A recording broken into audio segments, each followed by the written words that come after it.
Hello everyone and welcome to form and India. ये एक NGO है जो पुरुष और बच्चों के हित में काम करती है। तो आप सभी से हम ये रिक्वेस्ट करेंगे कि हमें डोनेट जरूर कीजिए and join us in this movement. Donations की लिंक नीचे डिस्क्रिप्शन बॉक्स में दी गई है। आज हमारे साथ जुड़ रहे हैं एक special guest. He is a veteran actor and he is the first person from West Bengal to graduate from National School of Drama. इन्हें आप सभी ने कई सारे टीवी सीरियल्स और फिल्मों में भी देखा है, जैसे कि बालिका बधू, ये रिश्ता क्या कहलाता है, bell bottom, Pari, Banda, etcetera etcetera. He is none other than Abhijeet Lahiri. तो आइए स्वागत करते हैं अभिजीत जी का।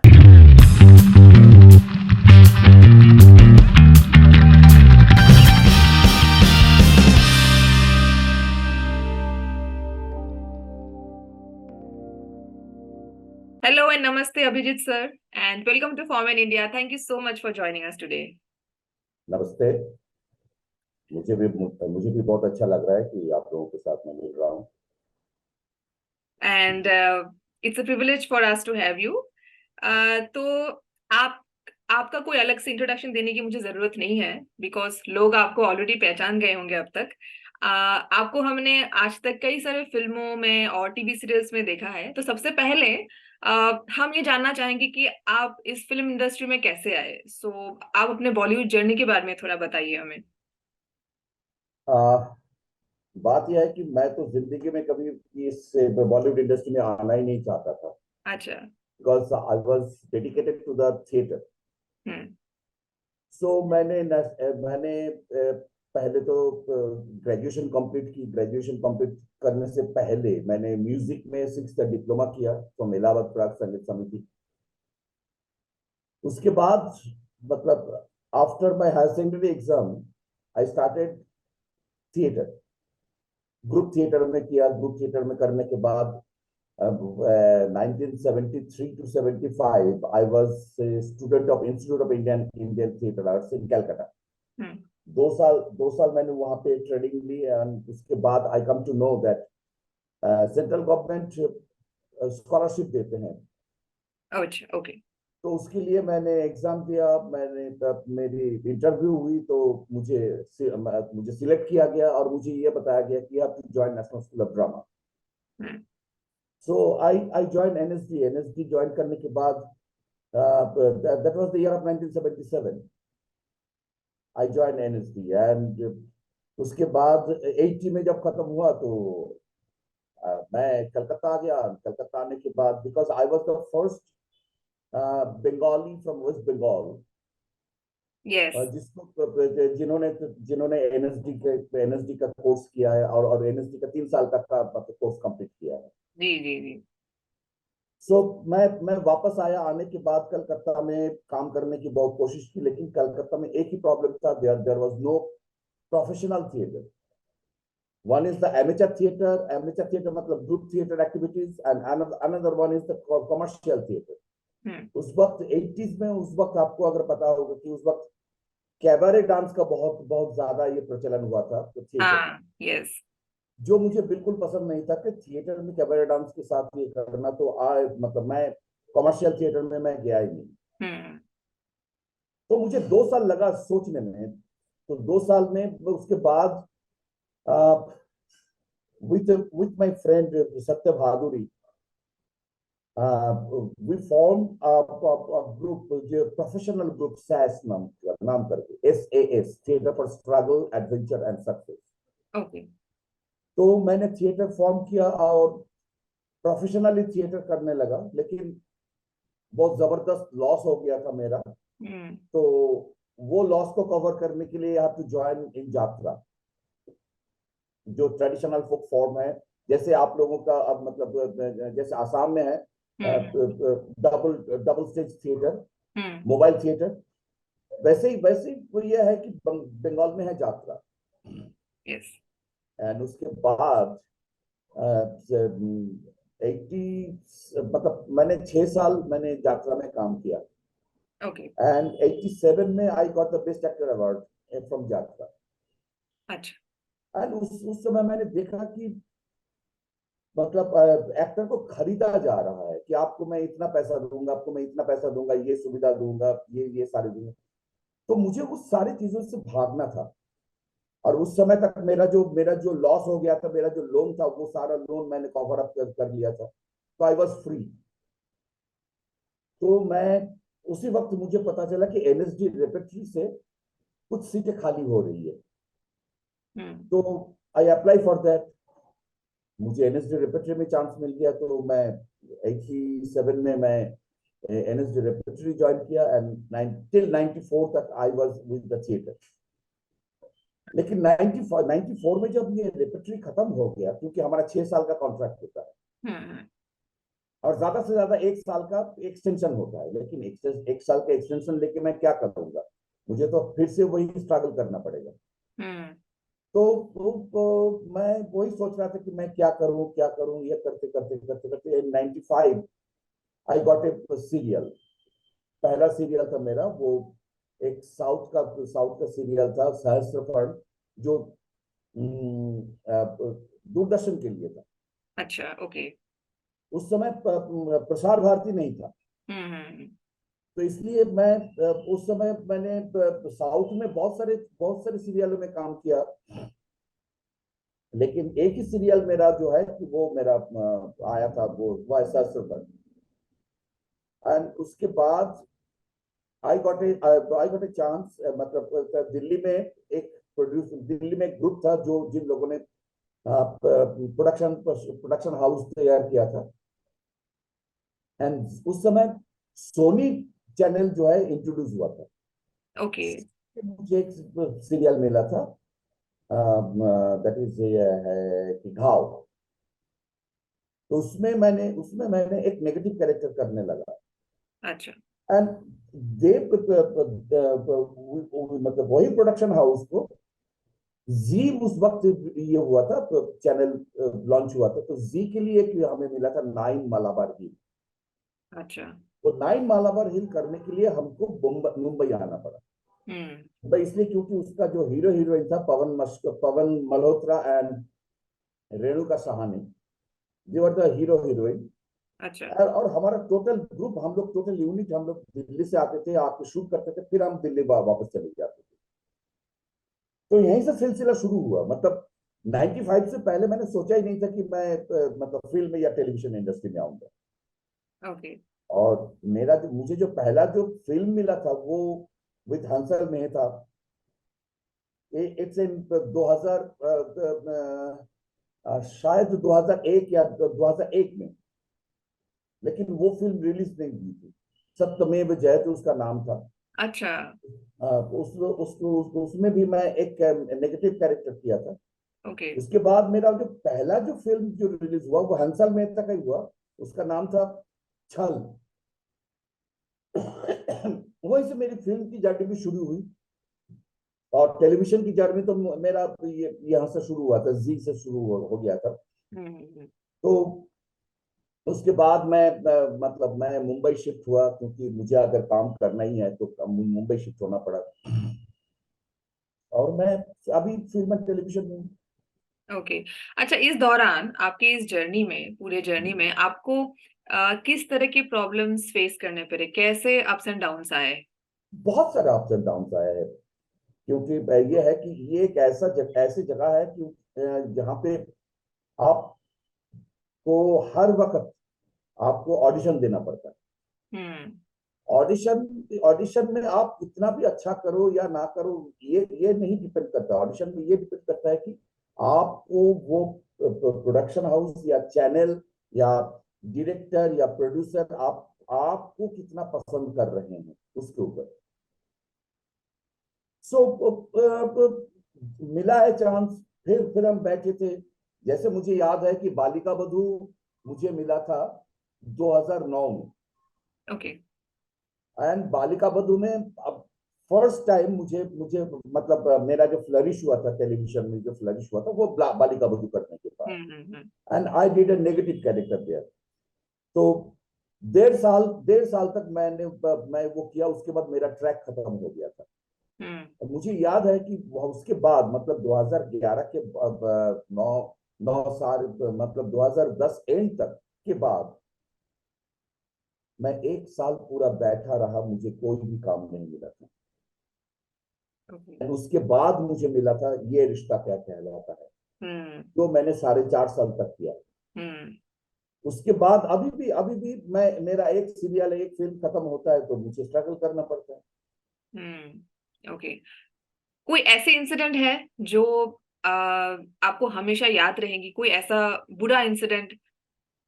देखिए, बुरा इंसिडेंट मतलब ये है कि आ, किस तरीके की बुरा बुरा आप सुनना चाहते हैं? कुछ, there are so many negative things कोई एंड भी देयर आर सो ऐसा, मेनी। कोई भी ऐसा जो आपको हमेशा याद रहेगी, या फिर आप वो दूसरों को नरेट करना चाहते हैं या बताना चाहते हैं उस चीज के बारे में, एस्पायरिंग एक्टर्स को, ऐसा कुछ? नहीं, एस्पायरिंग एक्टर्स को यही मतलब उस तरीके की कोई कोई कोई मतलब नेगेटिव नेगेटिव सिचुएशन तो नहीं हुई है मेरे साथ। हाँ, मैं ऐसे ऐसे दो प्रोडक्शन हाउस के साथ काम किया था जिसके साथ मैं जिंदगी में कभी नहीं करूंगा। ओके, क्यों? क्योंकि क्योंकि उसके जो प्रोड्यूसर थे, दोनों ही जो है लेडी है, एंड उनकी जो बिहेवियर था वो बहुत ही खराब था। हम्म। मतलब वो कभी भी एक्टर्स को सम्मान नहीं देते थे। उनको लगता था कि actors and all the artist directors, not only artist, directors, मतलब कैमरामैन, ये जो जो जितने भी लोग हैं, they are her pet dog. तो ओके। और उनकी जो भाषाएं थी वो बहुत ही गंदी थी, गाली गलौज करती थी, जो हम्म। जो हमें पसंद नहीं था। इसलिए वो था भाई। बाकी ऐसा उस तरह से कुछ नहीं था, क्योंकि जितने भी कैरेक्टर्स मैंने किया है, एक भी कैरेक्टर ऐसा नहीं है कि जिसमें जिसमें लोगों ने तारीफ नहीं की। बिल्कुल बिल्कुल। और फिल्मों में भी ऐसा है कि मैं ये भी देखा। हाँ, एक एक फिल्म में ऐसा हुआ था कि जिसमें मैंने 25 दिन शूटिंग किया था। अच्छा। उस फिल्म का नाम है तलवार। तलवार। लेकिन आप मुझे मतलब आपको मुझे ढूंढना पड़ेगा आपको, कि उसको। मैं उस फिल्म में कहाँ पे हूँ। हम्म। क्योंकि मेरे मेरे बहुत सारे सीन्स कट हो गया था। कट हो गए जाते हैं। खासतौर पर सेकंड हाफ का बहुत सारे सीन कट हो गया था, क्योंकि हम्म। वो भी उसके लिए नहीं, क्योंकि उसका उसका कुछ दूसरा कारण था। Okay okay. रिसेंटली आपकी एक फिल्म रिलीज हुई, बंदा। उसमें एक बंदा काफी आपका है। रोल काफी इंटरेस्टिंग था, तो उसके बारे में कुछ बताइए, उस फिल्म के बारे में, या फिर आपकी उस फिल्म के जर्नी के बारे में। फिल्म की जर्नी में मुझे जब पहली बार मुझे मुझे जब कास्टिंग से बुलाया गया था, हम्म। तो मैं गया तो मुझे बताया गया कि this is a character, but ये सिर्फ दो ही सीन है आपका, एक ही सीन है, मतलब। हम्म। तो कोर्ट रूम पहले तो जो आपका था। कोर्ट रूम एक ही सीन है। हम्म। तो पहले तो मैंने मना कर दिया था कि नहीं, मुझे मुझे एक सीन के लिए नहीं करना है। हम्म। तो उसके बाद उन्होंने बताया कि this is the character of Ram Jethmalani. तो मेरा थोड़ा सा ये हुआ कि ये it's a challenging character.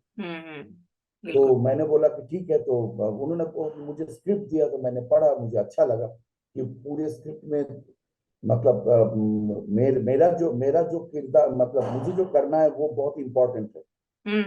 Exactly. और ये भी है कि उसके बाद मेरे साथ डायरेक्टर की बात हुई, तो डायरेक्टर ने भी बोला कि आय मतलब मुझे ये दिखना चाहिए कि वो जो राम जेठमलानी का जो वो जो इगोइस्टिक, वो आदमी बहुत इगोइस्टिक था। हम्म। एंड ये भी था कि उनका जो तरीका था वो बहुत ही अलग था। वो ना तो किसी की सुनते थे, ना ही किसी को वो ये करते थे, मतलब वो अपनी तरह से चलते हम्म। थे। एंड बहुत गुस्से वाला भी था। हम्म। तो उन्होंने मुझे बताया कि नहीं, मुझे राम जेठमलानी नहीं चाहिए, मुझे चाहिए कि उनका वो जो तेवर, उनका वो जो तरीका, वो मुझे चाहिए। हम्म। तो उसके लिए मुझे बहुत सारे वीडियोस देखना पड़ा, उसके लिए तैयारी करनी पड़ी। उसके बाद डायरेक्टर के साथ मैं 2 बार बैठा रिगार्डिंग माई स्पीच, एंड मुझे पता चला कि मेरे अगेंस्ट में मनोज वाजपेयी है। Hmm. And Manoj Vajpayee is a very good actor, बहुत ही अच्छे एक्टर हैं। और मनोज वाजपेयी को मैं आज से नहीं, मतलब when I joined NSG Repertory, मतलब 87 से मैं जानता हूँ। तब मनोज दिल्ली में स्ट्रगल कर रहा था, ओके। तब से मैं जानता हूँ। और मनोज के साथ तो मुंबई आने के बाद भी मनोज के साथ भी मेरा ये था, लेकिन आफ्टर ए सर्टेन पीरियड एक बहुत लंबा सा गैप आ गया था, क्योंकि हम सभी सभी एक दूसरे के मतलब सभी हम सरवाइव के लिए मतलब दौड़ रहे हैं, तो उतना ज्यादा मौका भी नहीं मिलता है। ओके। तो ये हुआ कि जब हम दोनों पहली बार मिले तो हमें मतलब हम मतलब बहुत अच्छा लगा, हम बहुत खुश हुए कि आफ्टर लॉन्ग लॉन्ग ईयर्स हम दोनों मिले हैं। फिर हम लोग कैरेक्टर के बारे में बात की, तो उसके बाद ये हुआ कि जब डायरेक्टर ने बुलाया हम लोगों को, हम दोनों को, तो हम दोनों आए सेट पे।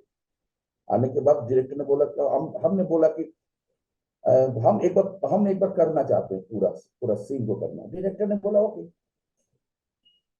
फिर हम मतलब हमारा जो पूरा जो सीन हुआ एक बार में होने के बाद, उसके बाद मनोज ने बोला कि मुझे मुझे मुझे 10 मिनट चाहिए, बोल के मनोज किया। एंड उसके बाद जब हम आए, आने के बाद हम लोगों ने कम से कम 4 बार उसको रिहर्सल की। एंड डायरेक्टर विथ कैमरामैन बैठ के सारा सीन, पूरा सीन देखता रहा, 4 बार उन्होंने देखा।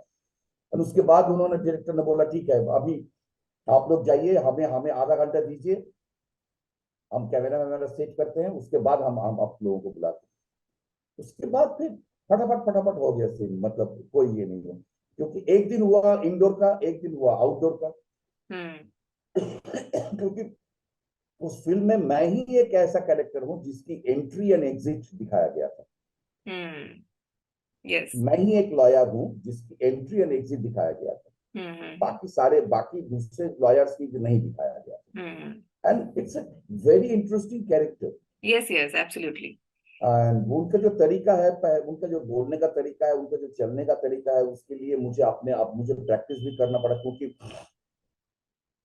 मतलब मैं अभी भी उतना ज्यादा मतलब एजेड नहीं हूँ, तो लेकिन वो एज लाना पड़ा मुझे।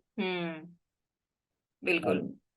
वो चलने का तरीका, ये जो है उनका जो बैठने का तरीका, उनका खड़ा होने का तरीका, उनका बोलने का तरीका, ये सब कुछ अपने आप में लाना बहुत मतलब इट नीड्स से प्रैक्टिस, जो मुझे उसके लिए नहीं। बेल बॉटम में भी मैंने एक जो कैरेक्टर किया था, वो कैरेक्टर भी एक मतलब रियल कैरेक्टर था, एबी गनी खान चौधरी का। 1984 में AB Ghani Khan Chowdhury was the railway minister. Indira Gandhi की उसमें ही वाज द रेलवे मिनिस्टर, और उनको एक डिपार्टमेंट सौंपा गया था, that is the aviation. And उसी टाइम ही वो जो हुआ था कि वो प्लेन हाईजैक हुआ था।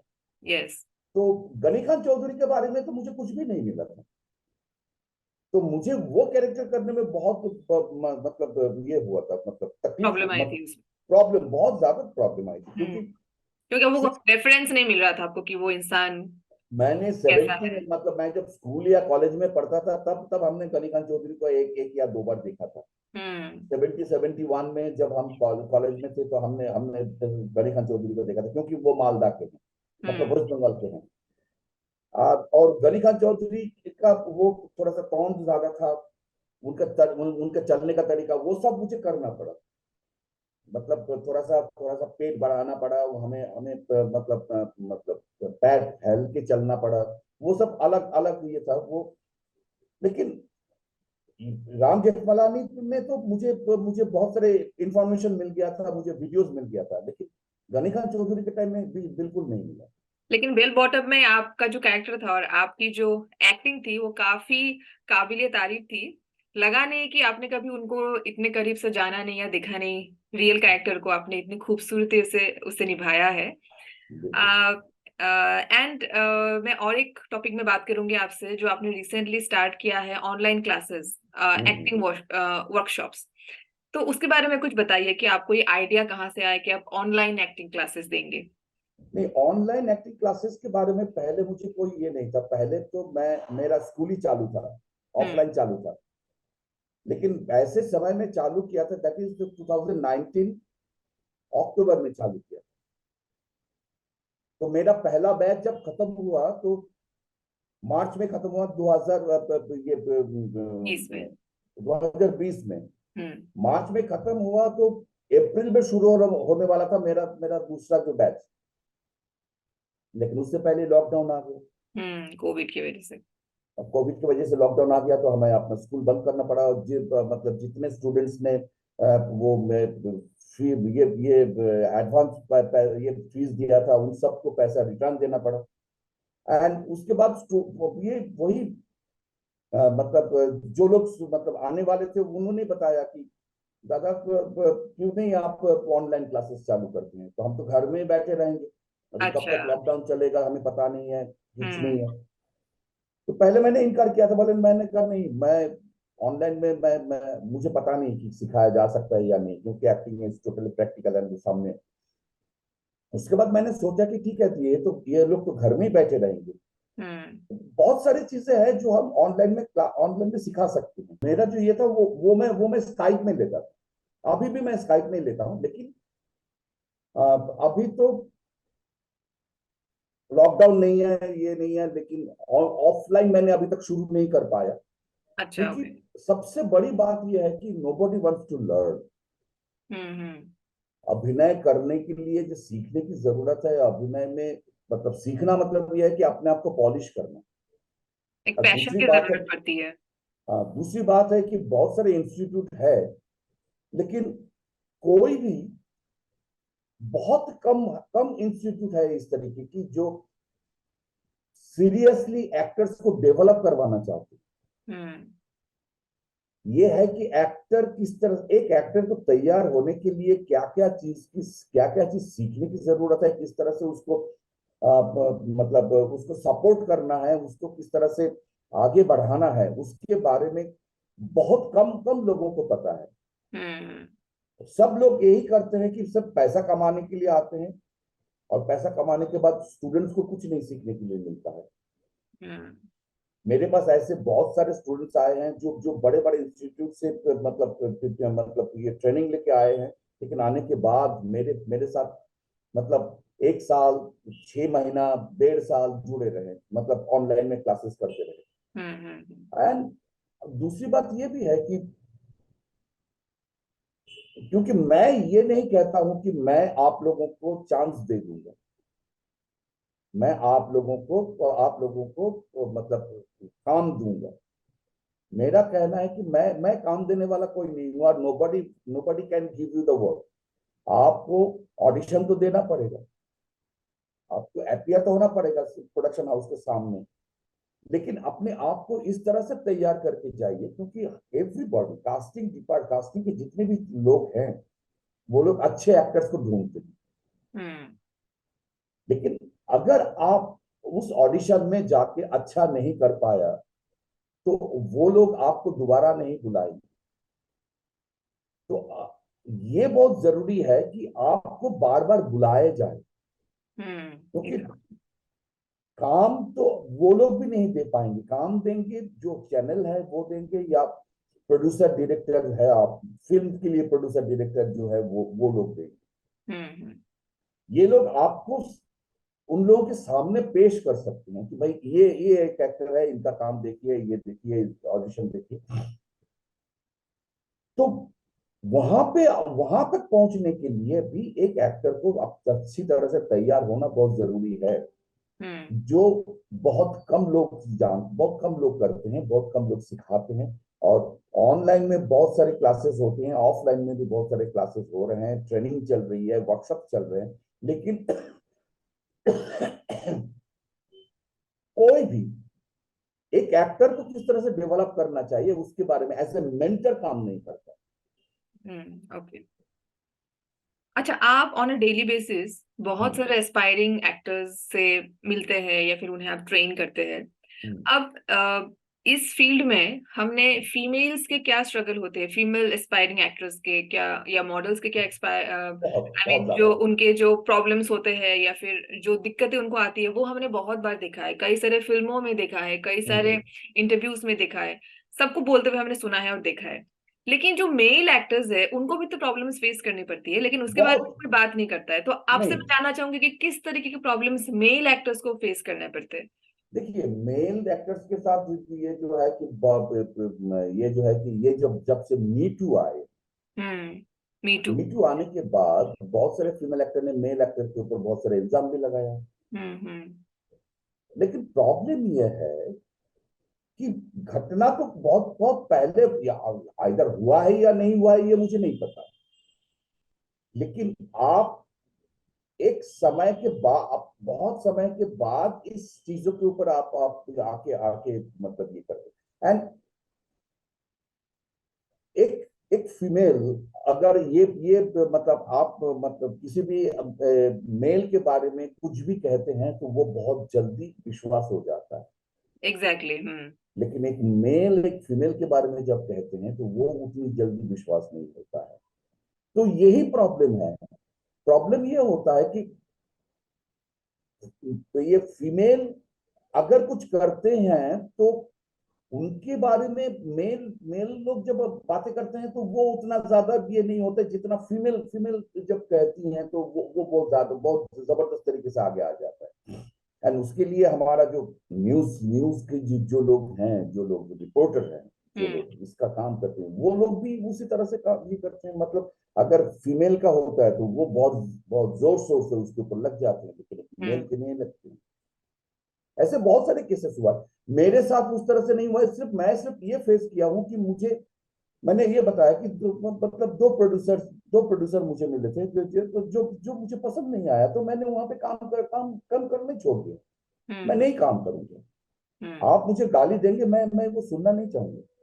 आप मेरे साथ उस तरह से बिहेव नहीं करे, आप बिहेव करेंगे तो मैं नहीं चाहूंगा। आप रात को 12 बजे बोलेंगे कि कल सुबह 8 बजे आपका आपका शूट है, तो आप मतलब 8 बजे ये आपके मतलब शूटिंग में आ जाइए, तो मैं नहीं आऊंगा।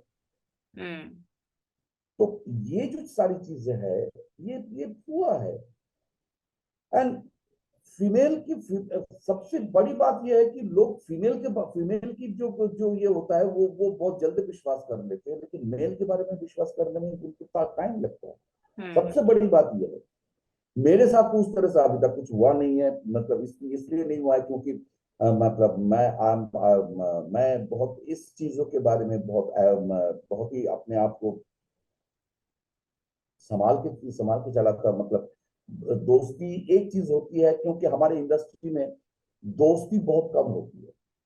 जब तक काम होता है तब तक आप एक दूसरे के साथ मिलते हैं। जैसे मैं बताता हूँ ये रिश्ता क्या कहलाता है। जब हम जब करते थे तो 4.5 साल, तो मेरा मेरा दूसरा घर वही हो गया था। क्योंकि महीने में आप अगर 20 दिन शूटिंग कर रहे हैं तो सुबह 9 बजे से लेकर रात को 9 बजे तक तो हम वहीं पे है ना, सेट पे ही हैं। और हमारा जो भी कुछ होता है तो हमारे हमारे को आर्टिस्ट के साथ ही हमारी बातचीत होना ये। लेकिन जब आप एक शो से निकल जाते हैं, शो जब खत्म हो जाता है या आपका आपका पार्ट जब खत्म हो जाता है, बालिका बधू के साथ भी वैसे ही हुआ। आपका पार्ट जब खत्म हो जाता है उसके बाद उन लोगों के साथ आपका वो जो मतलब मुलाकात वो बहुत कम हो जाती है। ये रिश्ता के साथ भी यही हुआ है। कुछ लोग हैं, गिनकर 2-3 लोग हैं जिनके साथ मेरी आज भी मतलब बहुत अच्छा रिलेशन है। आज हम लोग मिलते हैं, लेकिन मैक्सिमम लोगों के साथ वही हाय हेलो होता है या व्हाट्सएप पे मैसेज हो जाता है। अब ये है कि ये जो आप जो टॉपिक आप जो बता रहे हैं कि उसमें ये सबसे बड़ा प्रॉब्लम ये है कि मेल के लिए बहुत बड़ा प्रॉब्लम है कि वो जिस तरह से फीमेल को ये मिलता है वो मेल को नहीं मिलता है। मतलब मेल के साथ अगर कोई बदतमीजी होती है, अगर कोई फीमेल कोई बदतमीजी करते हैं तो वो उतना ज्यादा हाईलाइटेड नहीं होता है जितना होता है फीमेल की। ये एक तो है। इसके लिए तो हम मतलब हम क्या कह सकते हैं, हम कुछ नहीं कह सकते। आप लोगों ने आज उठाया है, आप लोगों ने आज इसके ऊपर काम करना शुरू किया है। मुझे लगता है कि इसके बाद अगर कुछ कुछ ऐसी बातें आएगी तो ऐसी ऐसी घटनाएं आप लोगों को मिलेगा तो आप लोग उसको हाईलाइट कर सकते हैं। जी लेकिन जी बिल्कुल। अदरवाइज बहुत कम होता है। लेकिन जो भी होता है वो भी उतना ज्यादा ये नहीं होता है। बहुत सारे लोगों के साथ हुआ है, इंडस्ट्री में हुआ है, लेकिन वहां पे मेल को उतना ज्यादा सुना नहीं गया जितना फीमेल को सुना गया। तकलीफ मेल को ज्यादा हुआ। अच्छा, जो एक्टर्स है, जो बॉलीवुड हम्म, एक्टर्स है या बड़े बड़े जो सेलिब्रिटीज है, सुपरस्टार्स है, या नॉर्मली अगर कोई एक्टर इंटरव्यू दे रहा है ना, तो वो जैसे कोई बहुत इजीली फीमेल्स की प्रॉब्लम्स के बारे में बात करने के लिए रेडी हो जाता है, चाहे वो मेल हो या फीमेल हो। अगर हम फीमेल की प्रॉब्लम्स की बात करें तो कोई भी इजीली रेडी हो जाएगा, या उसमें मूवीज बन जाएंगी। लेकिन मेल्स के इशू, जैसे आपने भी कहा है कि प्रॉब्लम मेल्स को भी बहुत होती है, लेकिन उसे हाईलाइट नहीं करते। तो जो एक्टर्स है वो भी क्यों इस चीज को जानकर उसके बारे में बात क्यों नहीं करना चाहते, इस चीज के बारे में, जबकि किससे मेल्स को बात भी करेगा? तकलीफ हो रही है। किससे बात करेगा? एक तो पहली बात तो है कि मतलब अगर अगर किसी से भी बात करेगा तो वो तो बिलीव ही नहीं करेगा कि मतलब वो एक लेडी ने एक आदमी को इस तरह से ये किया है। हम्म। प्रॉब्लम मतलब तौहीन की है। तो हम्म। ये ये एक तो विश्वास करना बहुत बहुत बड़ी बात है ना, क्योंकि हमारे यहाँ पे प्रॉब्लम ये होता है कि हमारे यहाँ पे लड़कियों को बहुत ज्यादा प्राधान्यता दी जाती है। लड़कियों की प्रॉब्लम्स अगर होती है तो वो बहुत ज्यादा हाईलाइटेड होता है, मेल के लिए उतना ज्यादा नहीं होता। एग्जैक्टली। आपके जान पहचान में ऐसा कोई मेल एक्टर या एस्पायरिंग एक्टर के साथ ऐसा हुआ है? किसी ने आपसे शेयर किया है ऐसे कुछ इंसिडेंट्स के बारे शेयर में? शेयर तो किसी ने नहीं किया है, लेकिन न्यूज में तो आपको पता ही है कि बहुत कौन कौन से एक्टर्स हैं जिनको जिनको इस तरीके की प्रॉब्लम है, हम्म। हम्म। ये होना पड़ा। लेकिन उनके साथ मैं नहीं समझता हूँ कि उसके साथ ये इन चीजों को लेकर बात करने से कुछ फायदा है, बल्कि बल्कि उनको ही तकलीफ होगी। हम्म। हम अगर पूछेंगे कि किसी किसी से भी पूछेंगे कि जो जो मेल एक्टर को तकलीफ हुआ है, मैं प्रॉब्लम हुआ है, उनको उनसे अगर पूछेंगे अरे यार बताना क्या हुआ है, या आप बताओ ना क्या हुआ, तो उसको वो ह्यूमिलेटेड होगा ना। हम्म।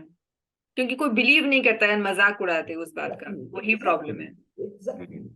तो ये इसलिए मुझे अच्छा लगा कि आप लोग इसके ऊपर काम करना शुरू किए हैं, आप लोग यहाँ इसके ऊपर काम कर रहे हैं। हम्म। तो ग्रेट। अगर अगर सामने आता है बहुत सारी घटनाएं, क्योंकि आज भी एक male domination and female domination तो है ही। कुछ जगह पे मेल, मैक्सिमम जगह पे मेल मेल मेल डोमिनेटेड है, कुछ जगह पे है फीमेल डोमिनेटेड। हम्म।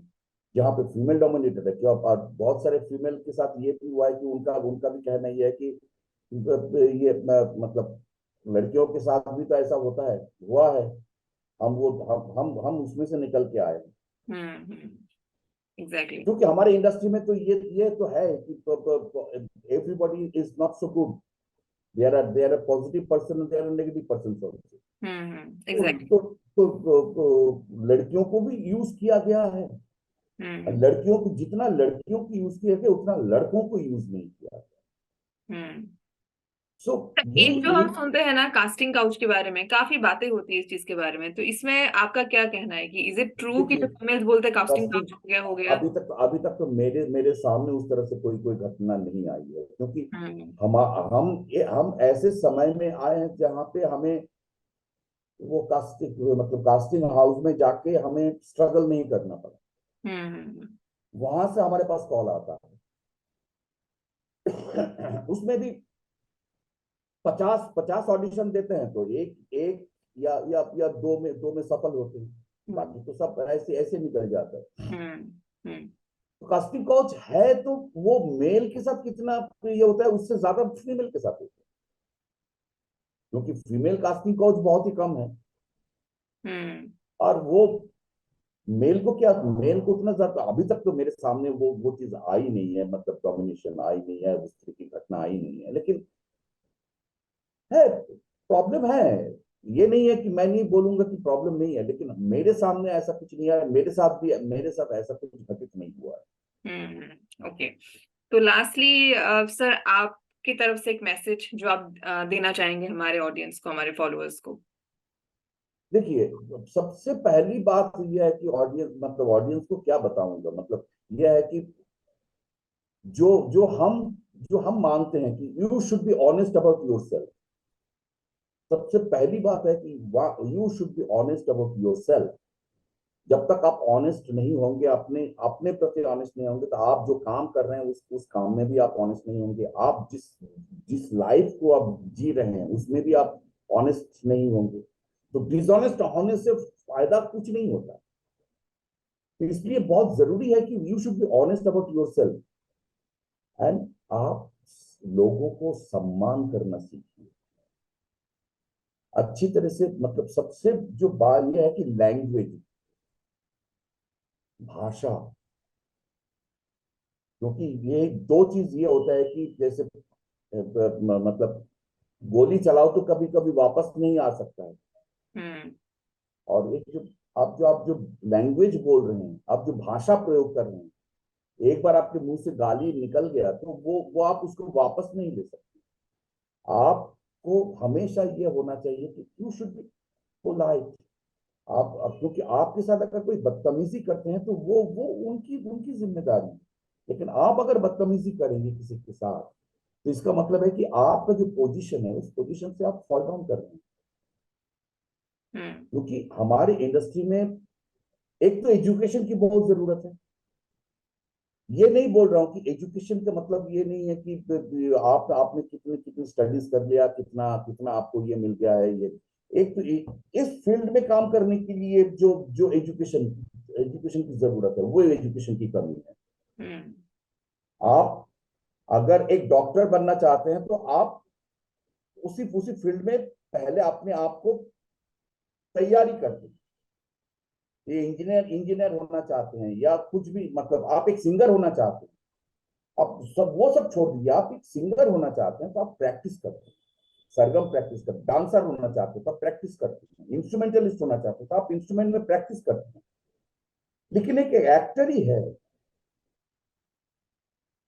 जो कुछ भी नहीं प्रैक्टिस करते, जो कुछ भी नहीं चाहते। मतलब उनको लगता है कि सिक्स पैक्स बनाना या डांस कर लेना या ये फाइटिंग कर लेना, बस ये इसी से हमारा हमारा एक्टिंग हो जाता है। लेकिन ये नहीं है।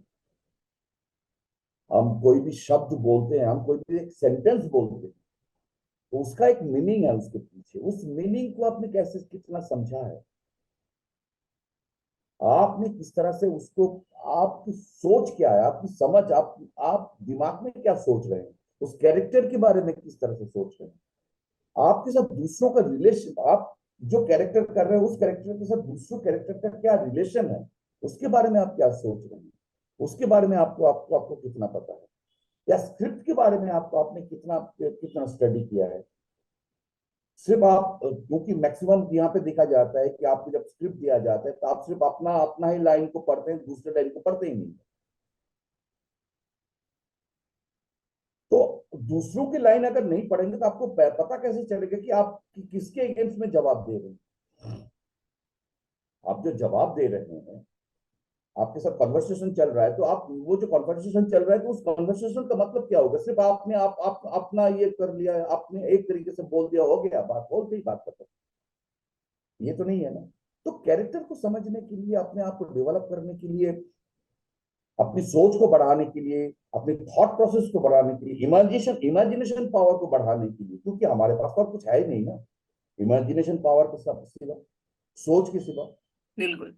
आप कितना सोच सकते हैं, कितना आप उसके उसको उसको समझ समझ सकते हैं, उसके ऊपर डिपेंड करेगा कि आप किस तरह से डायलॉग्स को आप प्रेजेंट करेंगे। तो वो मैंने बोला ना कि एजुकेशन की कमी है। नोबडी वांट्स टू लर्न, क्योंकि इस लाइन में बहुत जल्दी नेम एंड फेम आ जाता है। बिल्कुल। और ये जो टेलीविजन में ये होता है कि चैनल नए नए लड़के लड़कियों को लेके आते हैं, उन लोगों को लॉन्च करते हैं, उन लोगों को दिखाया जाता है, तो जब तक वो सीरियल चलता है तब तक उनका उनका दबदबा चलता है। तो सीरियल खत्म हो जाने के बाद वो लड़का या लड़की कहाँ कहाँ गायब हो गया, कुछ पता नहीं। एग्जैक्ट। इतने सीरियल्स आए हैं, मतलब चैनल्स इतने सीरियल्स को प्रोड्यूस किया, इतने नए लड़के लड़कियों को प्रोड्यूस किया है, कहाँ गया वो सब? कितने कितने लोग आगे बढ़े? एक मतलब दो चार ही आगे बढ़े हैं। बिल्कुल बिल्कुल। जिन लोगों ने आगे बढ़े हैं उन लोगों ने अपने आप को डेवलप किया है, उन लोगों ने सीखा है, उनको समझा है।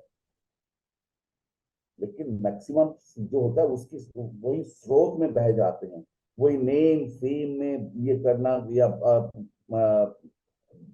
नई गाड़ी चाहिए, बंगलो चाहिए, ये चाहिए अपने, मतलब आप वो लोग उसी उसी इसमें जी रहे हैं, मतलब उस कैरेक्टर में जी रहे हैं। अपनी जिंदगी में, लाइफ में जीना बहुत जरूरी है कि पैर को जमीन में रखना बहुत जरूरी है कि भाई मैं हूं, ये मेरे साथ संपर्क किया है कि मेरा शूटिंग खत्म हो गया, आज के लिए मेरा शूटिंग खत्म, तो मेरे साथ उस कैरेक्टर के साथ रिलेशन खत्म। I am the person Abhijit Lahiri.